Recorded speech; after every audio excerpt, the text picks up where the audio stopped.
한국 인터넷에서 흔히 볼 수 있는 공포설 중 하나는 한적한 시골 마을에서 벌어진 기묘한 사건에 관한 이야기입니다.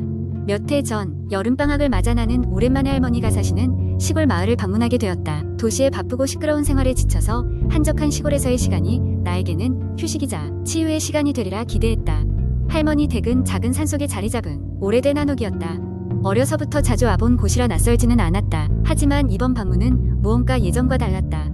첫째 날 밤, 한낮의 더위를 피해 일찍 잠에 들었지만 한밤중에 이상한 소리에 잠이 깼다. 창문 너머로 낮게 웅웅거리는 소리가 들렸다.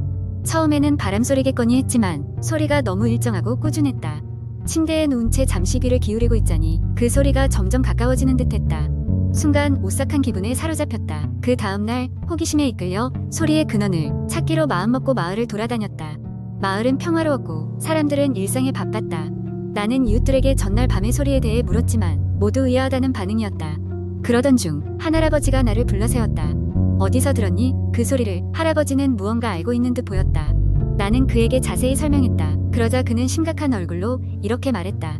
그 소리는 오래전 이 마을에서 일어난 사건과 연관이 있어. 이야기하자면 길어지겠지만 모쪼록 조심해야 해.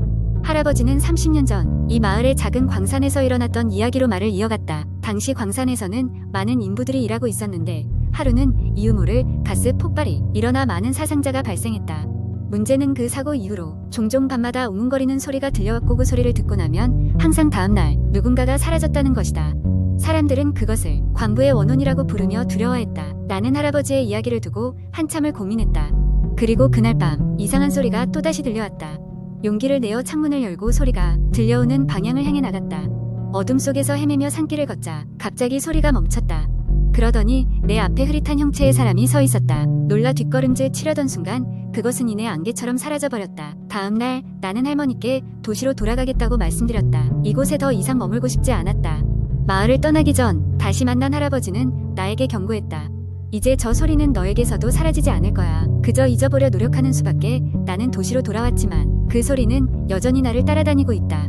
깊은 밤 잠들기 전 귀를 기울이면 그 소리가 어딘가에서 들려오는 듯하다. 나는 이제 그 소리가 단순한 착각이 아니란 걸 안다. 언젠가는 그 소리를 내게 전해준 마을로 다시 돌아가야 할지도 모른다. 하지만 그날이 오기 전까지는 이 숨 막히는 공포와 함께 지내야 한다. 두 번째 이야기. 어느 날 나는 평소처럼 인터넷 서핑을 하며 시간을 보내고 있었다.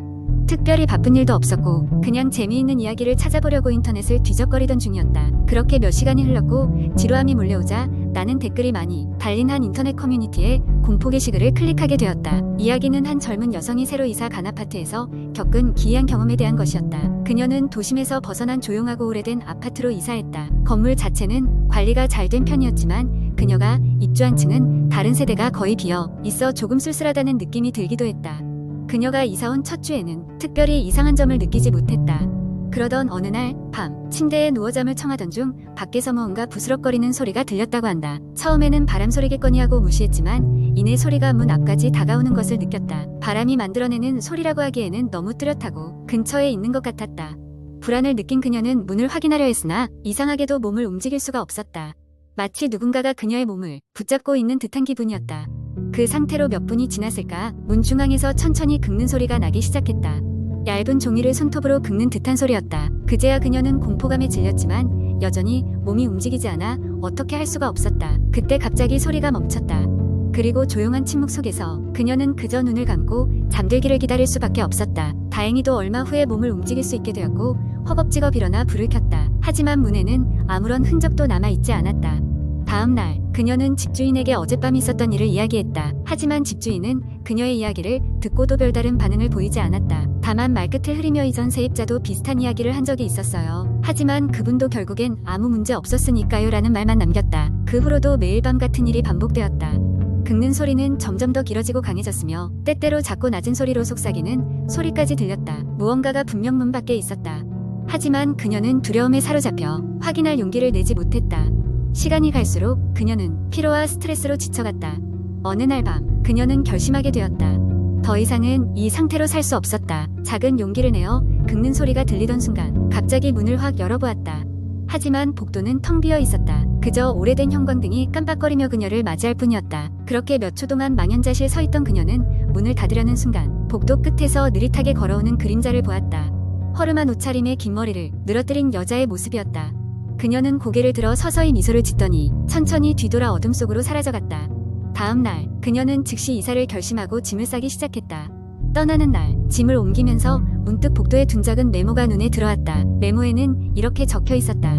가끔은 아무것도 없는 곳에서 무언가를 찾으려 하지 않는 것이 좋아요. 다음번엔 좀 더 평온하길 바라요. 그녀는 그 후로 다시는 그 아파트를 찾지 않았고 무슨 일이 있었는지는 알 수 없었지만 이전으로 돌아갈 수 없는 무언가를 본 기분이었다. 인터넷에 남긴 그녀의 글은만은 이들에게 화제가 되었고 아직도 그 아파트는 사람들 사이에서 미스터리로 남아있다고 한다. 세 번째 이야기 한국 인터넷에는 많은 공포 이야기가 떠돌아다니고 있습니다. 그중 하나를 길고 자세히 풀어보겠습니다. 이 이야기는 한 대학생이 겪은 기묘하고 소름 끼치는 경험을 다루고 있습니다. 이 이야기는 서울의 한 대학교에 재학 중이던 미나가 기숙사에서 겪은 사건이다. 미나는 그의 2학기에 기숙사에 들어가게 되었고 생활비를 아끼기 위해 기숙사 생활을 시작했다. 기숙사는 학교 캠퍼스 끝자락에 위치해 있었고 옛날 건물이라서 조금 으스스한 분위기가 감돌았다. 기숙사에 들어간 첫날 밤 미나는 늦게까지 짐을 정리하느라 바빴다. 룸메이트는 학회 때문에 지방에 내려가며 다음 주에나 돌아올 예정이었다. 덕분에 미나는 처음 며칠을 혼자 보내게 되었다. 첫날 밤은 무탈했다. 그러나 둘째 날 밤 미나는 이상한 소리에 잠을 깼다. 시계는 새벽 2시를 가리키고 있었다. 눈을 비비고 소리가 나는 쪽을 바라보니 창문이 덜컹거리고 있었다. 창문을 닫았던 기억이 있지만 혹시나 바람 때문이겠거니 생각하며 다시 잠에 들었다. 그 다음 날 친구들과 저녁을 먹고 돌아온 미나는 다시 이상한 기분을 느꼈다. 방에 들어오니 어딘가 이상한 느낌이 들었다. 마치 누군가 방에 들어왔던 것 같은 느낌. 하지만 특별히 이상한 점은 찾을 수 없었다. 그러던 어느 날 밤 미나는 컴퓨터로 과제를 하다 허리를 펴려고 잠시 몸을 돌렸다. 그 순간 방귀경에 있는 거울에 누군가가 비친 것 같았다. 겁에 질려 다시 거울을 쳐다봤지만 아무것도 없었다. 그제서야 실수를 터뜨리며 다시 과제를 시작했다. 며칠이 지나고 룸메이트가 기숙사로 돌아왔다. 미나는 그동안 있었던 일을 룸메이트에게 털어놓으려 했다. 하지만 룸메이트는 피곤해 보여 날 이야기를 미루기로 했다. 그날 밤 또 다시 새벽에 깨어난 미나는 방 한구석에서 작은 소리가 들려오는 것을 느꼈다. 처음에는 그것이 환기구 소리라고 생각했지만 소리는 점점 뚜렷해져 먼지를 긁는 것 같은 소리가 되었다. 급기야 이상한 소리는 잠결에 익숙한 목소리로 변했다. 여기야. 섬뜩한 느낌에 벌떡 일어나 불을 켰을 때 소리는 뚝 끊기고 방 안은 고요해졌다. 룸메이트도 자고 있었다. 다음날 미나는 기숙사 관리인에게 찾아가 CCTV를 확인하고 싶다고 말했다.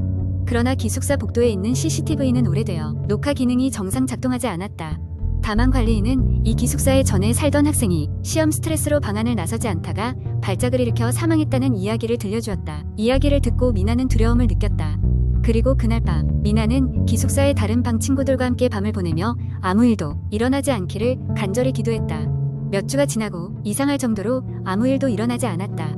하지만 미나는 다시 혼자 있게 된 날 밤 무엇인가 덜컹이는 소리가 들리기 시작했다. 소리는 점차 커졌고 이번에는 무언가 방바닥을 긁는 소리가 들렸다. 겁에 질려 대형 손전등을 들고 방 안을 수색하던 미나, 그때였다. 바닥 구석에 놓여있던 오래된 일기장을 발견했다. 일기장은 먼지가 쌓여 있었고 마지막 페이지에는 떨리는 필체로 이렇게 적혀 있었다. 여기에 갇혀있어. 나를 놓아줘. 그제야 미나는 소름이 돋아 등을 훔쳤고 손전등을 떨어뜨렸다. 방이 어두워지며 무언가가 그녀의 이름을 부르는 소리가 들렸다. 미나는 문을 열고 황급히 방을 뛰쳐나왔다. 그 후로 미나는 기숙사를 떠나 다른 친구와 함께 자취를 시작했다. 그녀의 경험은 기숙사 학생들 사이에서 빠르게 퍼졌고 그 방은 곧 기피 장소가 되었다고 한다. 미나는 그 이후로 다시는 기숙사 근처에 가보지 않았다. 이 이야기는 그저 우연인지 아니면 어딘가에서부터 비롯된 귀신의 장난이었는지는 알 수 없다. 다만 기숙사는 지금도 여전히 그 자리에 남아있고 새로운 학생들을 맞이하고 있다. 이러한 이야기는 사람들의 상상력을 자극하며 여러 다양한 버전과 추가적인 이야기들로 변주되곤 합니다. 실제로 근거가 있는 것이 아니더라도 이야기에 빠져들게 되는 것이 공포 이야기의 매력이 아닐까 싶습니다.